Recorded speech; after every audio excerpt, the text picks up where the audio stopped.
Danny Ocean would be jealous. $100 million in Napoleonic jewels.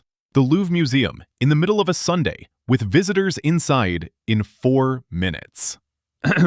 Welcome back to the last podcast, and you're listening to Season 2, Episode 2.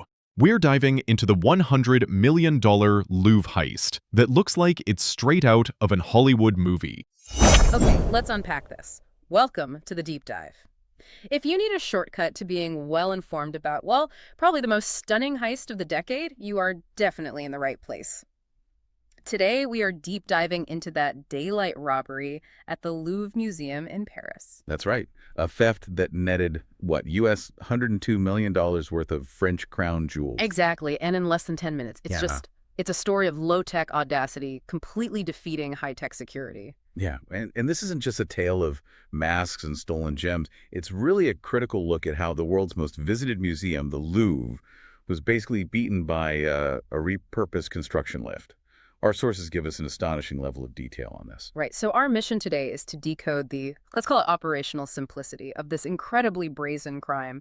We need to explore that shocking paradox of the jewels they didn't take. Ah, the Regent Diamond, yes. And analyze the systemic security failures that made it all possible, including that revelation, which is kind of buried sometimes, about a second, potentially related museum theft just hours later. It all points to some serious vulnerabilities. We're talking about extracting the core lesson from a $102 million theft that you said took less than 7 minutes. About 7 minutes, start to finish, yes. Incredible.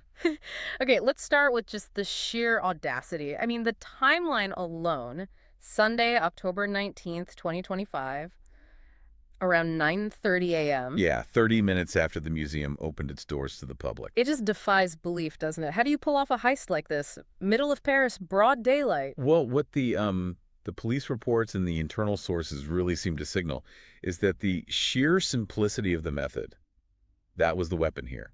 It was a low-tech solution, perfectly tailored, to exploit high-tech security blind spots. So no tunnels, no Mission Impossible dangling from wires? No, none of that. They just stole a truck, one equipped with a mechanical basket lift, the kind you'd use for moving furniture or like building maintenance. And they just parked it outside? Parked it right outside on the Quai François Mitterrand. But hang on. A furniture hoist truck parked outside the Louvre. On the Seine side. How does that not set off immediate alarms? It's the Louvre. And that's the first major flaw the sources really expose, isn't it? Because it happened during public hours and the attack came from the outside. It kind of bypassed all the intricate security that's focused on protecting the collection inside, especially at night. Okay. So they used this lift, went up to an upper floor window of the Apollo Gallery, and then used, angle grinders, power tools anyway, to cut right through the historic window frame. So the simplicity itself was the key to getting past the perimeter and the efficiency. It's chilling. Chilling is the word. French officials confirmed that the total time was about 7 minutes. And the thieves themselves, they were inside the gallery for less than 4 minutes. 4 minutes? Yeah. It just screams, highly experienced, well-scouted operation designed purely for speed. They knew they were sacrificing subtlety, but they went for velocity. And even with that speed, they still left stuff behind. Critical evidence. Oh, yeah. The abandoned lift, obviously. A power saw, some gloves, a walkie-talkie. And forensic materials. DNA, fingerprints. Found on discarded items, yes. Including, interestingly, on the crown they dropped. Right, we'll get to that. And the getaway was just as brazen.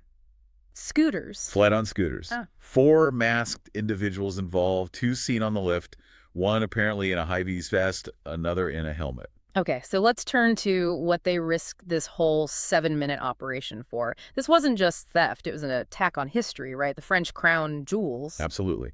They targeted 8 specific pieces, priceless Napoleonic-era jewelry, taken from 2 display cases there in the Apollo Gallery. And the value, $88 million, about $102 million. Yeah, that's the estimated market value alone, yeah. The heritage value is, incalculable. And these aren't just, pretty trinkets. These pieces are dripping with royal history. The diadem and that corsage bow brooch of Empress Eugenie. Right, and the emerald necklace and earrings of Empress Marie-Louise, Napoleon's second wife. Plus a sapphire set linked to Queens Marie-Amélie and Hortense. And a reliquary brooch, too, I think. Yes, so they were very precise in what they went for. But this is where it gets really fascinating, isn't it? This is where we get maybe the deepest insight into their motive. The curious case of the abandoned crown. and the untouchable diamond. Exactly. The Regent Diamond. So they grab Empress Eugenie's huge imperial crown, covered in, what, over 1,300 diamonds, 56 emeralds. Spectacular piece. And then they just drop it outside, damaged but recoverable. Why? Why go to all that trouble, grab this massive crown, and then just ditch it? Well, I think it speaks volumes about their priorities, doesn't it? The crown, yeah, it's magnificent, but it's large. It's instantly recognizable. Hard to run with on a scooter. Pretty much. Yeah. And the materials, they did keep the smaller stones. Those emeralds and sapphires set into the corsages and necklaces, they're much easier to quickly pry out, maybe recut, and then fence. The crown was just too bulky, too hot for a quick escape. It really suggests they were focused purely on extracted materials they could process fast. Material value over heritage recognition. Yeah. Okay. But the real kicker, the true paradox, is what they didn't touch. The Regent Diamond. Sitting right there. Sure. 140.6 carats, valued at $60 million itself. Famous, infamous even, its dark history, Louis XVI Napoleon's sword. It's one of the most famous diamonds in the world. Just ignored it, completely ignored it. So was it the curse? You hear stories about the curse that actually scare them off? Well, the curse theory, it certainly makes for a good headline, a compelling story. But the analysis, the more practical thinking, points towards a purely rational calculation. Okay. The Regent Diamond's unique cut, its massive size, its incredible fame and history, Yeah. it all makes it virtually impossible to sell, or even to alter it without immediate global detection. Ah, so stealing it would be like stealing the Mona Lisa. You'd have it, but what could you possibly do with it? Precisely. It's too famous to move, too hot to handle, quite literally in the market sense. So the single most valuable item in the room was paradoxically worthless to them because its fame guaranteed they'd be caught. That level of focused selectivity, it tells you these weren't just random smash and grab guys. Absolutely not. These were professionals, working off a specific list, likely items they knew could be broken down quickly and easily. Which brings us crashing back to the Louvre itself. Yes. That focus on practical monetization, it just throws a harsh light on the massive systemic failure at the museum. The success of this, frankly, crude, low-tech heist is almost a direct result of institutional neglect, maybe dated security protocols. And the Louvre director, Laurence Descartes, she didn't pull any punches afterwards, did she? Testifying to the French Senate, calling it a terrible failure, she even offered to resign. She did, though the government refused her resignation. And apparently it wasn't a secret. The sources confirmed she'd explicitly warned officials about the outdated infrastructure just the year before. Which raises that huge question. How could this happen at the world's most visited museum? Sir. Well, the sources, they detail some critical vulnerabilities.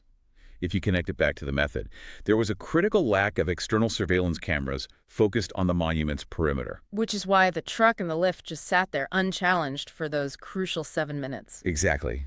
That explains the external breach. And internally, I read a chilling audit detail somewhere. Yeah, that 35% of the rooms in the den and wing, that's where the jewels were kept. Fair. 35% had no security cameras at all. 35%? That's enormous. An inexcusable blind spot in the Apollo Gallery wing. It really speaks directly to that daylight security paradox, you know, the high-tech sensors, the motion alarms that might deter robbers at night, they're often deactivated or their alerts are maybe less prioritized during public hours. And the focus shifts. The security philosophy shifts, yeah. It focuses on visible staff, managing crowds, visitor safety. So once those thieves smash through the window, the staff inside, understandably, likely prioritize protecting the public during those, 7 minutes of chaos, rather than trying to intervene with armed intruders. So the museum's defenses, maybe designed more for stealthy night attacks, just completely failed against a crude, noisy, daytime external entry. That seems to be the case. The system wasn't ready for that kind of brazen, head-on assault during opening hours. You certainly can't blame the staff on the floor in that situation, but it does expose exactly where the whole system breaks down. Wasn't it the French Justice Minister, Gérald Darmanin, who basically summed it up? Yeah, he lamented the failure that allowed, and I think this is almost a direct quote, people were able to park a furniture hoist in the middle of Paris to get at the crown jewels. It really is unbelievable when you put it like that. And we probably shouldn't ignore the broader context around the staff either. That security failure. It feels inherently tied to the chronic understaffing and overcrowding issues. Issues the staff themselves had protested earlier that year. Remember, that even had a walkout? Right, I remember that now. So when a museum is struggling with just the sheer volume of visitors and has limited resources, basic security protocols, Hmm. they inevitably get strained. And that creates the very opportunities these sophisticated criminals knew how to exploit. The vulnerability, it doesn't just end with the Louvre, does it? This heist seems to have exposed a much broader problem for cultural institutions across France, a really critical time. That's absolutely right. Because just hours after the Paris incident, the security crisis deepened. A second targeted robbery happened.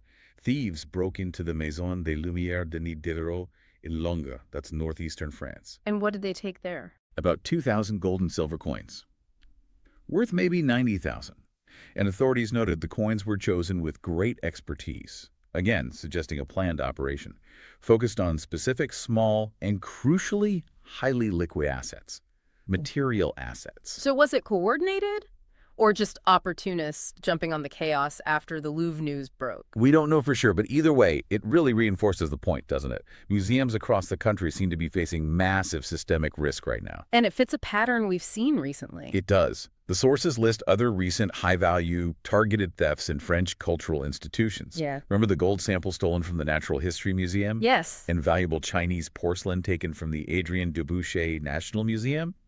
These aren't just random art thefts, they feel like tailored acquisitions.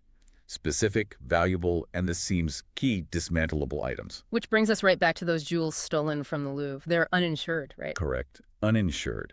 And the grim reality now, the post-heist fear, is that the historical value is just about to be pulverized, gone forever. That's the darkest implication, really. Especially when you connect it back to them leaving the Regent Diamond. The professional criminals who took the other pieces. They're unlikely to care about, let alone try to realize, the full $102 million heritage value. The history is irrelevant to them. Totally irrelevant. The motivation seems purely to acquire material value. Those diamonds, those emeralds. They'll be quickly recut, probably to hide their origin. The gold settings melted down. The crime succeeded because destruction for raw material seems to be the highest priority, the most viable option for this part of the criminal market now. So just to recap the core takeaways here for you listening, we have this almost laughably low-tech method, a furniture lift, defeating the security of a global icon like the Louvre. Yeah, targeting priceless artifacts. Which they only partially managed to steal intact because the most famous diamond there was actually too famous, too hot to handle. Right. And the whole thing just exposed these deep systemic security failures, not just at the Louvre, potentially wider. It's a profound tragedy for French heritage, obviously, but it also shows just how easily centuries of historical value can be converted back into raw, fungible material. Simply because institutions failed, it seems, to secure their basic perimeters effectively during daylight hours. Okay, so we've discussed how the most recognizable, the most famous diamond the Regent was left behind because it's basically impossible to sell intact. But the historical jewels they did steal are likely to be destroyed just for their material worth the gold, the stones. That's the fear, yes. So here's the final thought, maybe something provocative for you to mull over. If the only viable route now to monetize stolen cultural heritage like this is through its destruction, by prying at the stones, melting the gold, what does that actually mean for the integrity of global heritage? It could signal a fundamental shift in the black market, couldn't it? When a piece's inestimable heritage value, as they say, is no longer relevant in the criminal calculation, and the most profitable path forward is just pulverization for cash. Then the black market is explicitly prioritizing immediate, discrete material wealth over the collectability, the history, the art itself. Exactly. So if that risk calculus has shifted so drastically, if the most efficient way to profit from cultural heritage is now to destroy its uniqueness, convert it back into raw material. Does the success of this Louvre heist, this brazen 7-minute smash and grab, does it signal maybe the end of the line for securing unique, recognizable artifacts in the traditional sense? That's something to think about.